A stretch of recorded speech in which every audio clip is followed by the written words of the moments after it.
기도하시겠습니다. 하나님 아버지 감사합니다. 성령께서 이 시간 함께하여 주시옵소서.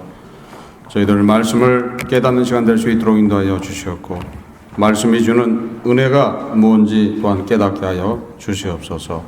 함께함을 감사드리며 이 모든 것 주 예수 그리스도 이름 받도록 기도드립니다. 아멘.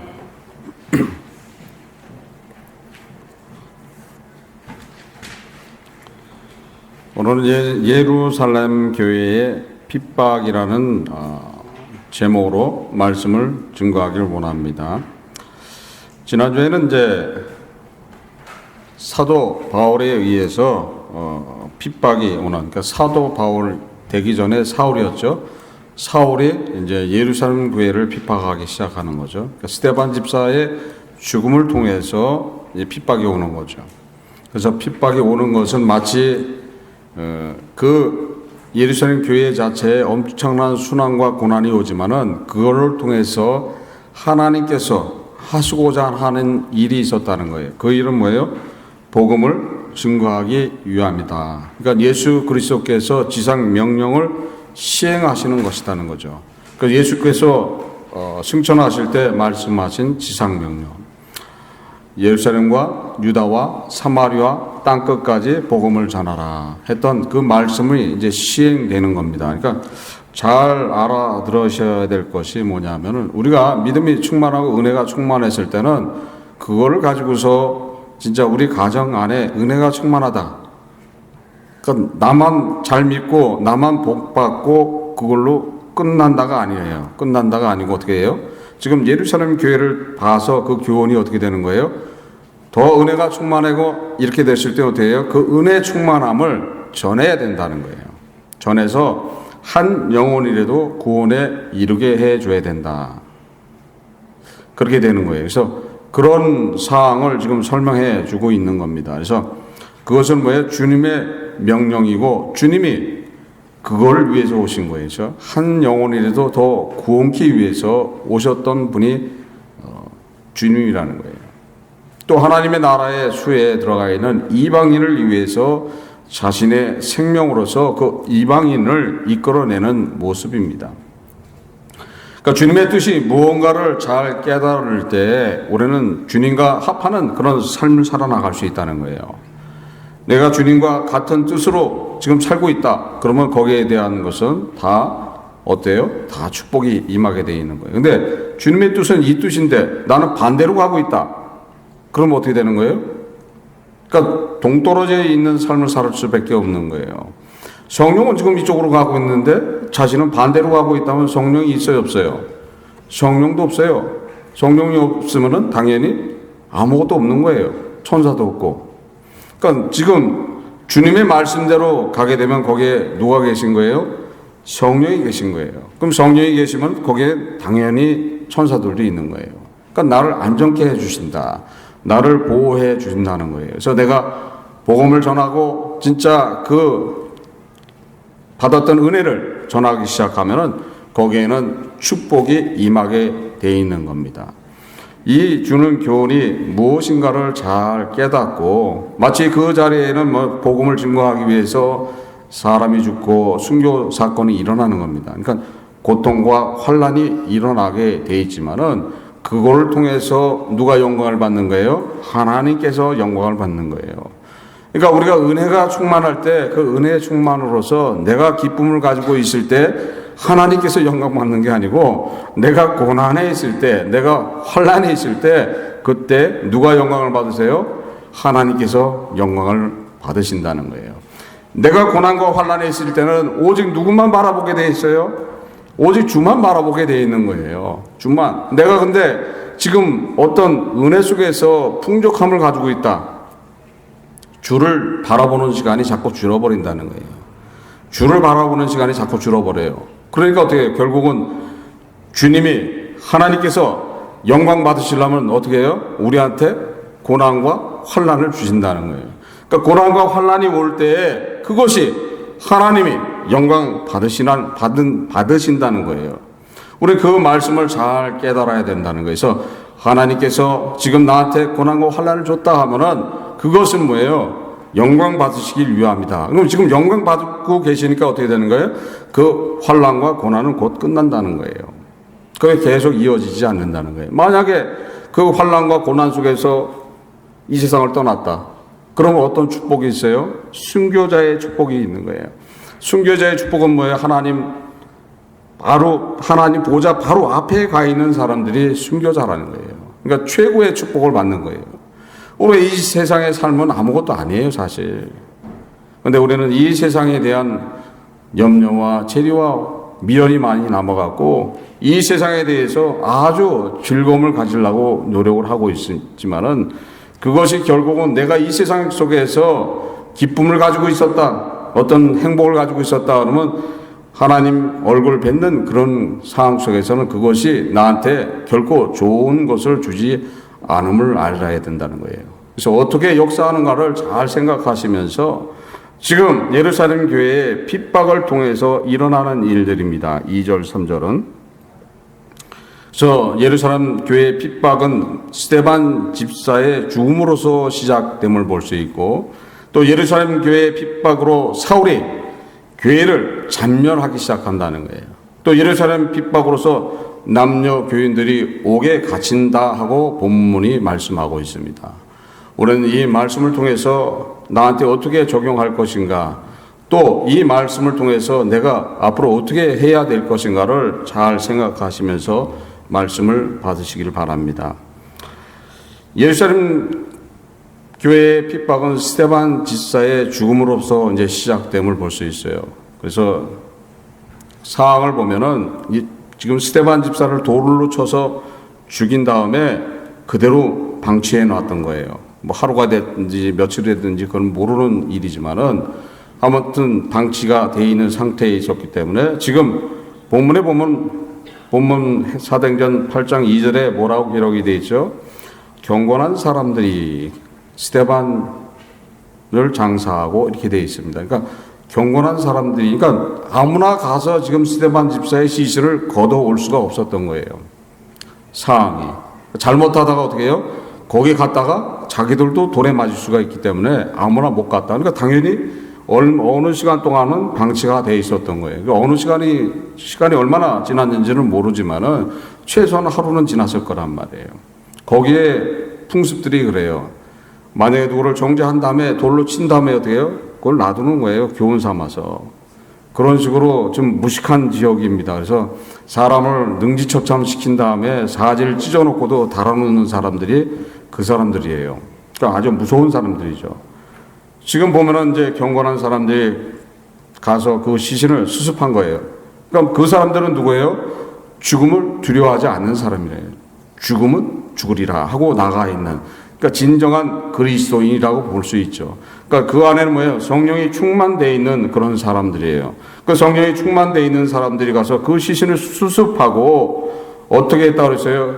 위하여 크게 울었다 하고 말씀이 기록되어 있습니다. 그 울은 이유는 여러 가지가 있겠죠. 그렇죠? 스데반 집사를 구하지 못한 그런 것들도 있고 또 아까운 앞으로 더 많은 복음을 전하고 하나님의 일을 할 분이 빨리 돌아가심에 의해서 슬퍼하는 또 그런 것들이겠죠. 반면에 크게 울면서도 어떤 거는 뭐예요? 기쁨 속에서 그 영혼을 수습했을 것입니다. 왜 그래요?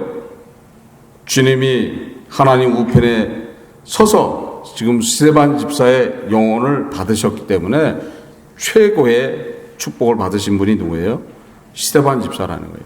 그러니까 외모로는 아주 비참한 그런 죽음을 당하지만은 영적인 것은 어떻게 해요? 최고의 대우를 받아가면서 지금 하나님의 나라에 가신 분이 누구예요? 스데반 집사라는 거예요. 성경을 보면 바울도 베드로도 순교를 당하지만은 누구도 예수님이 그 영혼을 받으셨다 하는 말이 없어요. 오직 스데반 집사만 뭐예요?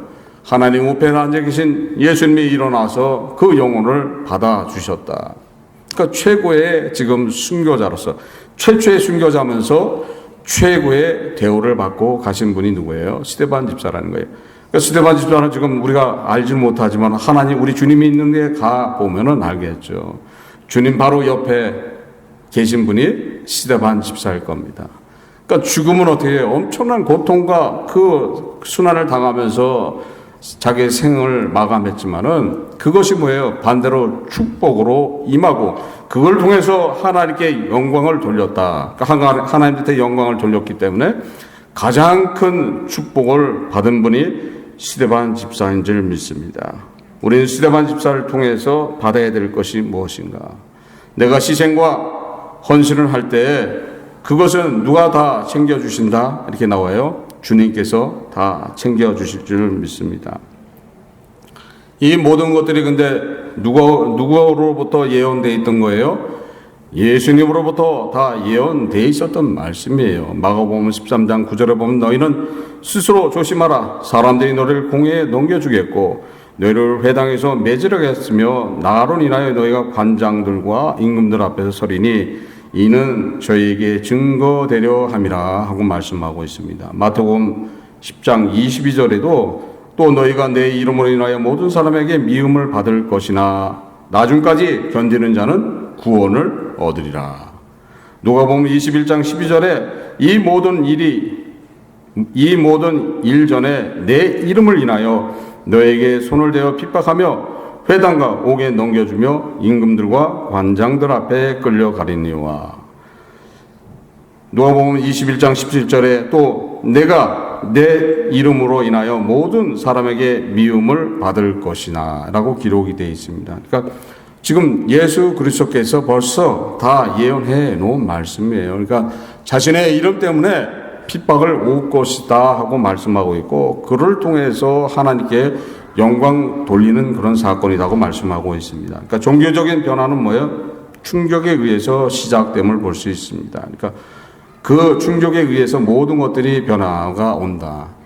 아브라함의 삶 속에서도 화란에서 아브라함이 움직일 때 아버지 데라가 죽음으로써 움직이는 모습을 볼 수 있듯이 우리 삶 속에서도 우리가 지금 믿음 안에서 안일한 그런 자세에 있을 때는 꼭 조심해야 될 것이 있다. 그렇죠? 그런 충격적인 일이 벌어진다는 거예요. 그럼 제가 말씀하는 거 아니에요. 지금 제가 그렇게 말하는 게 아니고 성경에 나와 있는 말씀입니다. 그러니까 아브라함도 그랬고 지금 예루살렘 교회에서도 똑같이 벌어진 사건입니다. 우리 삶 속에서 우리 가정 안에서 지금 우리가 지금 믿음 안에서 지금 이 말씀을 어떻게 받을 것인가를 잘 생각하시고서 그 주는 말씀이 무언가 지혜롭게 잘 받아서 그것을 삶 속에 잘 적용하시기를 바랍니다. 예루살렘 교회의 핍박으로 사울이 이제 교회를 잔멸을 하기 시작했다고 본문 사도행전 8장 3절에 기록되어 있죠. 결국은 스데반 집사가 죽음으로써 스데반 집사를 죽임으로써부터 이제 시작되는 그 피에 대한 행진이겠죠. 그러니까 피 맛을 본 이성 잃은 짐승처럼 이제 시작되는 거예요. 그전에는 그걸 못했는데 한번 그렇게 하기 시작하니까 어때요? 저것들은 다 죽여야 되겠다. 이렇게 되는 것이죠. 저것들은 하나님을 배반하는 자리고 저것들을 죽이는 것이 우리가 하나님의 일을 하는 것이다 생각했기 때문에 그냥 막 밀어 제끼는 모습을 볼 수 있습니다. 요한복음 16장 2절에 나와 있는 말씀이죠. 사람들이 너희를 취할 뿐 아니라 때가 이르면 물론 너희를 죽이는 자가 생각하기를 이것이 하나님을 섬기는 예라 하리라. 사도 바울이 그렇게 생각했던 거예요. 그래서 본문 사도행전 8장 1절에 보면 뭐라고 해요? 스데반 집사가 죽음에 대해서 마땅히 여기더라 했던 거예요. 저거는 이단이니까 당연히 죽는 것이 당연하다는 거예요. 그 말이 이제 되기 시작하니까 어떻게 돼요? 막 핍박이 오게 되기 시작하는 거죠. 네로 왕자가 방어를 합니다. 방어를 해놓고 그것을 누구한테 돌렸어요? 기독교인들한테 돌렸어요. 그러니까 그 다음서부터 뭐예요? 기독교인들을 때려 죽이는 것이 당연한 거야. 저것들은 이해할 수 없는 것들이다. 피해 제사를 한다 그러고, 뭐 이상한, 불을 꺼놓고, 웅성웅성 떠들지는 않나. 그러니까 별의별 소문을 다 돌려가면서 이제 핍박하기 시작하면서 또 지들의 믿는 믿음 때문에 불도 지르고 이런다는 거예요. 그러니까 그렇게 돌아갔으니까 어떻게 되는 거예요? 그 다음서부터 그렇게 모든 것들을 그렇게 씌우니까 어떻게 되는 거예요? 로마에 있는 그리스도인들, 기독교인들은 다 때려 죽이는 것이, 잡아 죽이는 것이 당연한 사건으로 바뀌는 겁니다. 똑같이 지금 지금 사울이 교회를 잔멸하는 사건이 똑같이 그렇게 일어나는 겁니다. 그래서 똑같이 일어나서 어떻게 돼요? 사도행전 9장 1절에 보면은 사울이 주의 제자들을 대하여 여전히 위협과 설기와 등등하여 대세상에 가서 받아갖고 외국성까지 쫓아다니면서 잡아옵니다. 그리고 잡아오고 하여간 예수 얘기가 나오면은 무조건 쫓아다니면서 죽였던 사람이 누구예요? 사울이라는 거예요. 그런 사울을 왜 하나님이 들었었겠어요? 그런 사울을 왜 들었어요? 해본 자가 아는 거예요. 해본 자가. 자신이 지금 핍박했던 그런 그리스도인을 전도하는 그런 사건으로 바뀌는 것은 자기가 해본 사람은 그것을 아는 거예요. 어떻게 핍박을 했고 다 알고 있잖아요. 그러니까 어떻게 핍박을 당하고 어떻게 핍박을 한다는 생각을 하고 있었기 때문에 반대로 그 사람을 세워서 전도자로 세우면은 그 핍박과 환난 속에서 벗어나는 일들을 할 수 있다는 거예요. 거기다가 이 종교적인 건 뭐예요? 랍비였으니까 성경적으로도 아주 충만하고 지식도 충만했던 그를 통해서 하나님께서 하시고자 하는 일을 하셨겠죠. 근데 지금도 그러니까 하나님의 사람들을 들어서 누구를 핍박하는 거예요? 진짜 하나님의 사람을 핍박하는 거예요. 그 일이 사울을 통해서 진행됐고 초대교회에 그렇게 진행됐던 일들입니다. 근데 지금도 그런 사건이 있어요. 지금도 기독교인이 그리스도인을 핍박한다. 제가 아는 목사님은 교인들이 설교를 바꾸세요. 왜 죄 얘기하고 회개하는 얘기 자꾸 해서 시험 들게 해서 교인들이 자꾸 나가니까 설교를 바꾸세요. 안 바꾸니까는 감독한테 얘기해요. 감독이 와서 설교를 바꾸세요. 그러다 교인 다 나가면 어떡하려고 그럽니까? 이게 참 웃어야 될 일인지 울어야 될 일인지 모르는 상황 속에서 지금 전개되고 있습니다. 지금 이게 현실이에요. 그 현실이라서 죄와 회개에 대해서는 없어진 자가 오래예요. 없어진 자가 오래. 예수님의 십자가 없어진 지 오래예요. 근데 우리는 깨어 있어야 되는 것을 모르고서 지금 그렇게 하고 있는 겁니다. 지금 예루살렘 교회의 핍박을 통해서 사울이 이제 교회를 잔멸할 뿐만 아니라 골목마다 다 쫓아다니고 교회라는 교회는 다 쑤셔다니면서 잡아서 옥에 가두고 난리를 칩니다. 본문에도 기록되어 있죠. 남녀 교회를 옥에 가뒀다. 그러니까 집집은 다 잡아다가 가둔 거예요. 집집마다 다 돌아다니면서. 그러니까 사울이 지금 어느 정도의 사람이었냐. 결국은 뭐예요? 그 모든 것들이 하는 것이 하나님께 충성하는 일이라고 생각했던 거예요. 그러니까 사울 입장에서는 지금 그리스도인, 그러니까 기독교인들은 뭐예요? 다 이단이라는 거예요. 이단이니까 이단을 어떻게 해야지 될 것인가를 알고서 지금 쫓아다녔던 거예요. 그러니까 결국은 사울이 바울로 바뀌는 사건은 뭐예요? 사울이 바울로 바뀌는 사건은 체험을 한 후에요. 뭐를 체험한 후에요? 예수 그리스도가 하나님이다 하는 것을 체험한 후로는 지금 완전히 바뀐 전도자로 바뀌게 되고 자신이 순교하는 그런 일로 갑니다. 그래서 사도행전 9장 3절로부터 기록되어 있는 말씀이죠. 3절로부터 기록되어 있는 3절로서 9절까지 기록되어 있는 말씀을 보면은 사울이 이제 다메섹 광야에서 예수님을 만나는 그런 사건입니다. 그래서 예수님을 만남으로써 자기가 핍박했던 예수가 진짜 하나님의시고 그 하나님의 아들이라는 것을 깨닫고 지금 쫓아가는 모습을 볼 수 있습니다. 그 사울은 그 전에는 뭐예요? 계속 핍박하고 환난 속에서 그리스도인을 잡아 죽이고 옥에 가두고 그런 일들을 하고 있는 겁니다. 그래서 우리 삶 속에서도 그렇게 지금 전개되고 있습니다. 우리가 예수를 더 전하려고 하고 내가 은혜를 가려고 그러면 어떻게 해요? 은혜 충만으로 가려고 그러면은 나한테 웬 고난과 환난이 오기 시작하는 거예요. 그러니까 누가 나타나는 거예요? 사울이 나타나는 거예요. 사울이 바울로 바뀌어야 되는 거겠죠. 근데 사울이 나타나서 나를 힘들게 한다는 거예요. 사울이 쫓아다니는 거예요. 그러니까 사울이 사울이 쫓아다녀. 내가 어디를 가도 쫓아다니면서 나를 갖다가 틈만 나면은 죽이려고 그렇게 난리치는 존재가 누구예요? 결국 사울이라는 거였죠. 그럼 사울을 변화를 줘야 된다. 사울이 변화를 주려고 그러면 어떻게 돼요? 내가 변해야 되는 거예요. 그러니까 나한테 지금 환난과 고난이 있다. 내 삶 속에 환난과 고난이 있다면 결국은 나는 지금 어디로 가고 있는 거예요? 좁은 길을 통과하고 있다는 거예요. 좁은 길을. 그 좁은 길은 어떤 거예요? 그 좁은 길은 구원의 길이라는 거예요. 누가복음 13장 23절로 24절에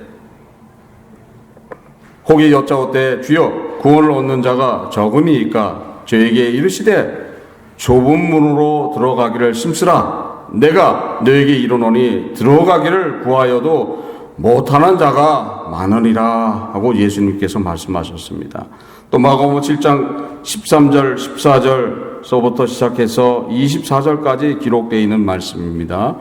좁은 문으로 들어가라. 멸망으로 인도하는 문은 크고 그 길이 넓어 그리로 들어가는 자가 많고 생명으로 인도하는 문은 좁고 길이 협착하여 찾는 이가 적음이라 하고 기록이 되어 있습니다. 그러니까 길이 좁을 뿐 아니라 뭐예요? 협착하다는 거예요. 그러니까 그리 가기를 싫어한다는 거예요. 그러니까 그 소리는 뭐예요? 엄청난 고난과 역경 속에 있다 하고 보면 되는 겁니다. 그래서 예수님께서 부자와 거짓 나사로에서 뭐라고 말씀하고 있어요? 부자와 거짓 나사로에서 그러니까 누가복음 16장 25절에 기록되어 있는 말씀입니다. 아브라함이 가로되 이에 너는 살았을 때 내 좋은 것을 받았고 나사로는 고난을 받았으니 이것을 기억하라. 이제 저는 여기서 위로를 받고 너는 고민을 받느니라. 그러니까 좁은 길로 가는 것은 협착한 길이기 때문에 당연히 거기에는 고뇌가 있고 어려움이 있다는 거예요. 그래서 지금 나사로를 들어서 얘기한 것들은 뭐 비유로 말씀하셨지만은 우리가 주를 쫓아가는 데는 그만큼 어렵고 힘듦을 말씀하고 있음을 볼 수 있습니다. 그 길을 가기 위해서 우리는 지금 이 자리에 와 있어요. 지금 사울은 지금 뒤에 쫓아오고 있죠. 사울 안 쫓아오시는 분 여기 있어요? 사울이 안 쫓아오는 분? 한 분이라도 있어야지, 그렇죠? 나는 사울 안 쫓아옵니다. 자신 있게 손 들 수 있는 분 여기 있어요? 나는 사울이 안 쫓아오고 있습니다. 사울이 안 쫓아오면 어떻게 된 거예요? 지금은 좁은 문으로 들어가 버린 거예요. 그렇죠? 좁은 길을 통과해서 지금 좁은 문 안으로 들어가 버린 거예요. 그럼 어떻게 돼요? 사울이 쫓아올 수가 없잖아요. 그렇죠? 바로 그 말씀이에요. 또 사울은 어떤 모습으로 나타난다고 했어요? 마태복음 7장 15절로부터 24절까지 기록되어 있는 거짓 선지자에 대한 말씀이 있어요. 그래서 내가 주의 이름으로서 병을 고치고 귀신을 쫓고 권능을 행했어도 주님께서 뭐라고 그러세요? 내가 너를 도무지 알지 못하겠노라. 우리가 그런 삶을 살면 안 된다는 거예요. 우리가 교회 안에서나 주님을 쫓아간다면서 주의 이름으로 하는 일들이 많이 있잖아요. 그렇죠? 근데 그것이 거짓 선자에 미혹돼서 하게 되면 결국은 좁은 문으로 간 게 아니라 어떻게 넓은 길로 갔기 때문에 결국은 주님의 길로 가지를 않았다 하고 말씀하고 있습니다. 우리는 깨서 있어야 된다는 거예요. 깨서. 그러니까 주님을 쫓아가는 그 길이 얼마나 어려운 것인가. 환난과 핍박은 지금 오고 있는 거예요. 사울은 지금 쫓아오고 있어요. 사울이 얼마나 똑똑한 사람이에요. 그렇죠? 본문을 보니까 라비야. 그렇죠? 라비예요. 최고의 훈련을 받았고 말씀 속에도 무장되어 있는 그런 사람이에요. 하나님의 말씀으로 무장되어 있는 그 사람이 쫓아와서 나를 핍박하기 시작한다. 참 기가 막힌 이야기예요. 그렇죠? 그것이 누구의 결국은? 그것이 사단이라는 거예요. 사단이 사울로 과장되어 있는 그런 모습이에요. 그러니까 사울을 바울로 바꿔야 되는 그런 일을 누가 해야 되는 거예요? 내가 해야 된다는 거예요. 내가 좁은 물로 가서 어렵고 힘든 그런 과정을 통과할 때 나한테 핍박이 오더라도 내가 감당할 때 나를 죽여라. 난 네 앞에서 죽겠노라. 나를 때려 죽여라. 이럴 정도로 해야 되는 거예요. 내가 복음을 전하다가 내가 예수를 전하다가 가정 안에서나 사회 안에서나 예수를 전하다가 힘든 어려움이 생긴다 그래서 그들과 그것을 타협을 하게 되면 안 된다는 말씀이에요.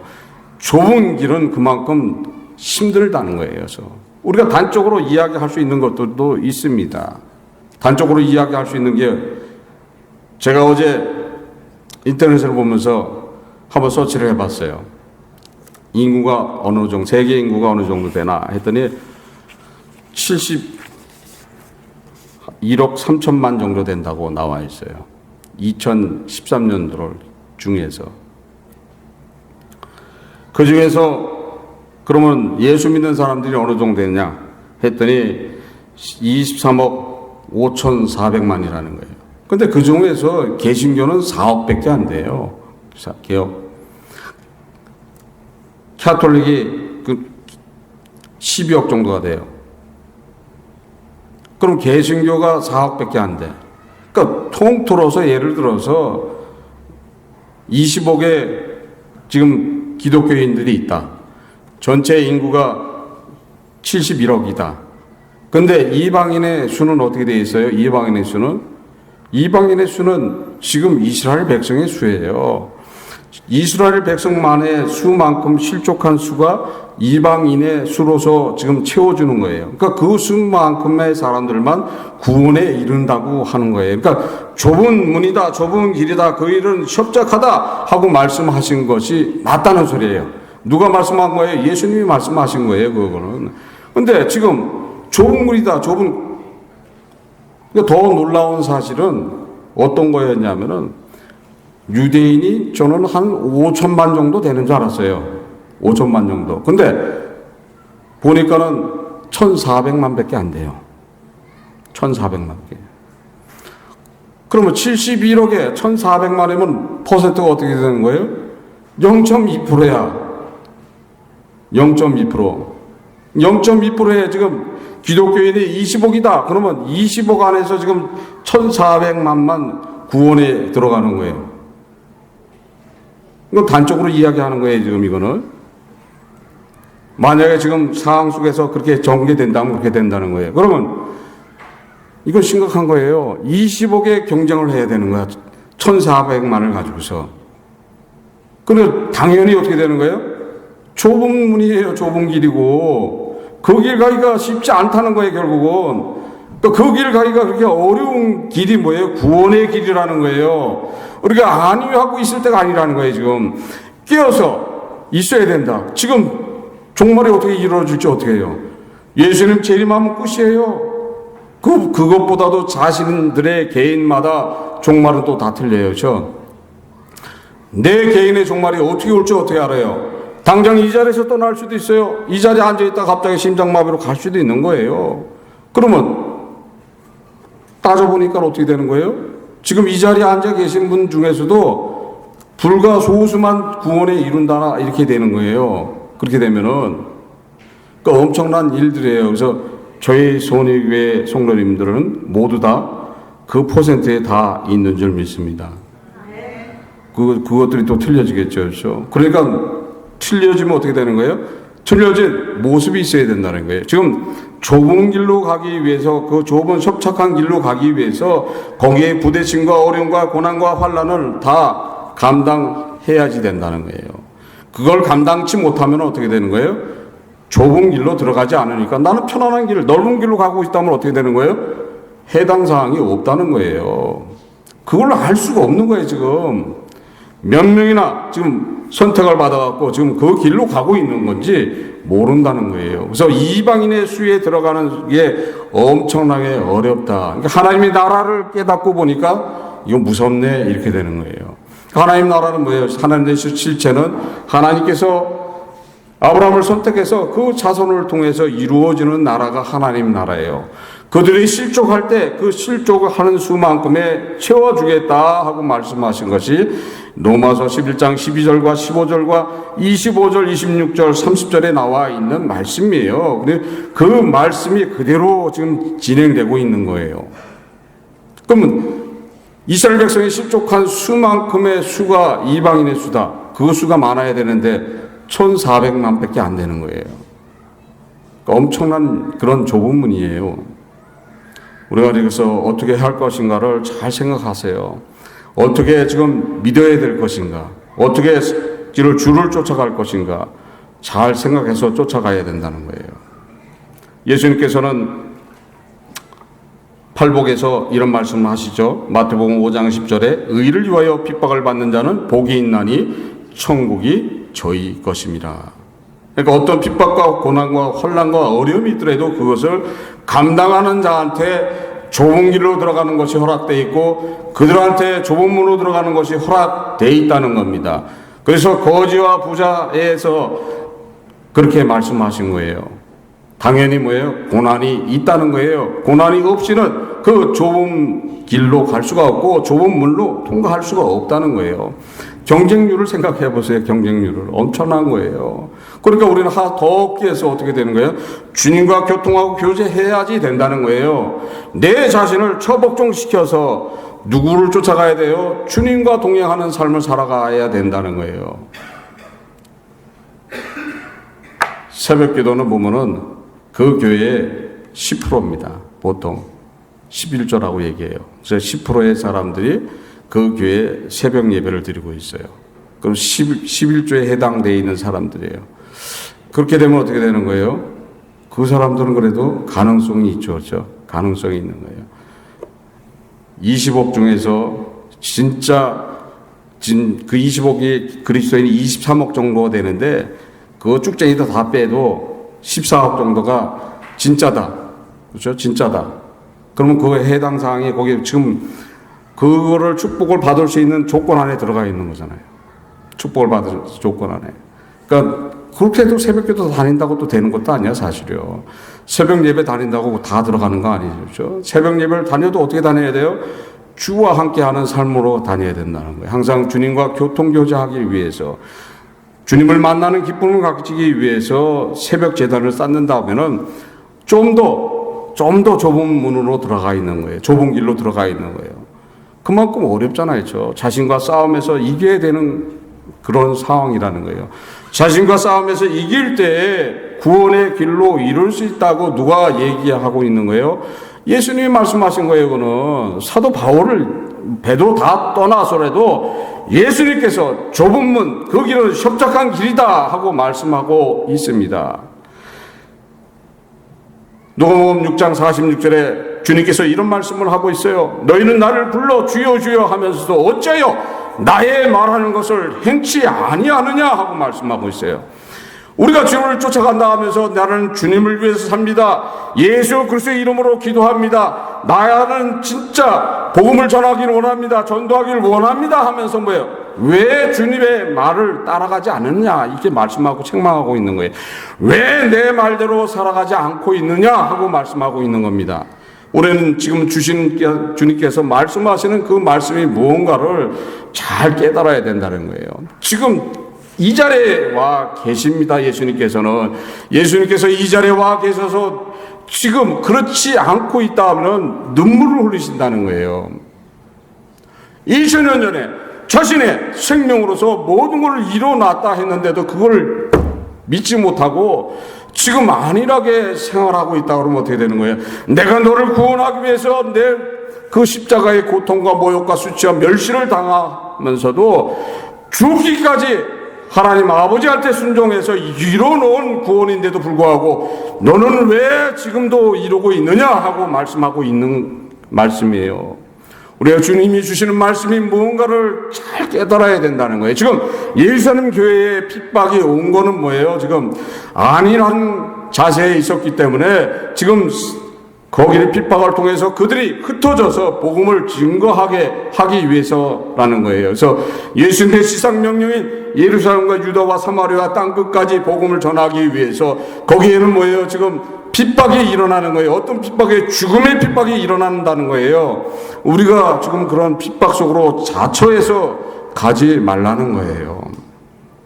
우리가 좀 더 깨서 지금 예수를 믿기 위해서 이 자리에 나와 있잖아요. 예수를 믿어서 뭘 얻기 위해서 나와 있는 거예요. 세상의 부귀 영화를 위해서 이 자리에 나와 있다고는 당장 떠나야 된다는 거예요. 예수를 믿는 것은 뭐예요? 영생을 허락받기 위해서 이 자리에 나와 있는 거예요. 하나님의 자녀가 되기 위해서 이 자리에 나와 있는 거예요. 구원에 이르기 위해서 이 자리에 나와 있는 거예요. 우리는 그 믿음 안에서 책망받지 말라는 거예요. 주여 주여 하면서 왜 내 말을 행치 않느냐 하는 말씀에 나하고는 관계없습니다. 주여 나는 주님이 지금 죽으라도 죽습니다. 나는 주를 위해서 내 생명을 아끼지 않고 바칠 그런 믿음이 있습니다. 어떤 고난과 환난도 주님이 가신 길이면 나도 가겠습니다 하는 믿음이 있습니다 하고 당당하게 말할 줄 믿습니다. 우리 선의교회 성도님들은 다 그런 믿음 위에 서서 승리하시기를 주 예수 그리스도 이름으로 축원합니다. 기도하시겠습니다. 하나님 아버지 감사합니다. 성령께서 이 시간 함께하여 주시옵소서. 저희들 진정한 믿는 자가 될 수 있도록 인도하여 주시옵고 믿음 안에서 승리할 수 있도록 인도하여 주시옵소서. 좁은 길, 좁은 문으로 들어가기 위해서는 힘들고 어렵고 모든 것을 인내하고 감당해야지 되는데 저희들 믿음 없어서 때로는 실족할 때가 있습니다. 저희들을 붙들어 주시옵고 더 위로하여 주시옵고 더 힘 주시옵고 또한 담대함을 허락하여 주시옵소서. 그를 통해서 주님께 영광 돌리고 하나님께 영광 돌릴 수 있도록 인도하여 주시옵소서. 함께함을 감사드리며 이 모든 것 주 예수 그리스도 이름 받들어 기도드립니다. 아멘. 다 일어나셔서 찬송가 511장 찬송하시겠습니다.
세상아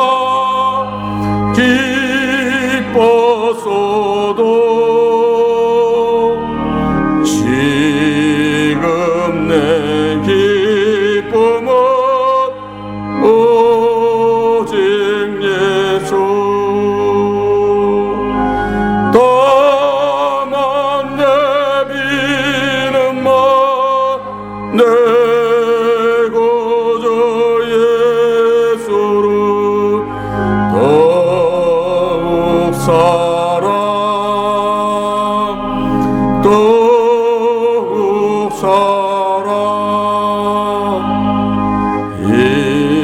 세상 떠날 때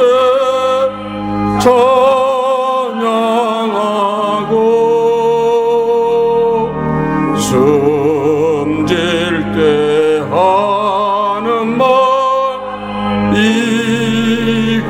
이것일세 다만 내비는 말 내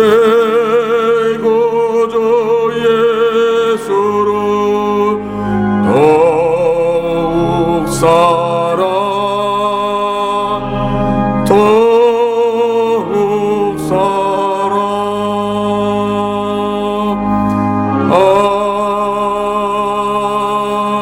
아멘. 지금은 예수 그리스도의 은혜와 하나님의 무한하신 사랑과 성령의 교통하심이 선의교회 성도님 머릿머리 위에 가슴 위에 가정 위에 또 섬기시는 직장 위에 운영하시는 사업장 위에 지금으로부터 영원토록 함께할지어다.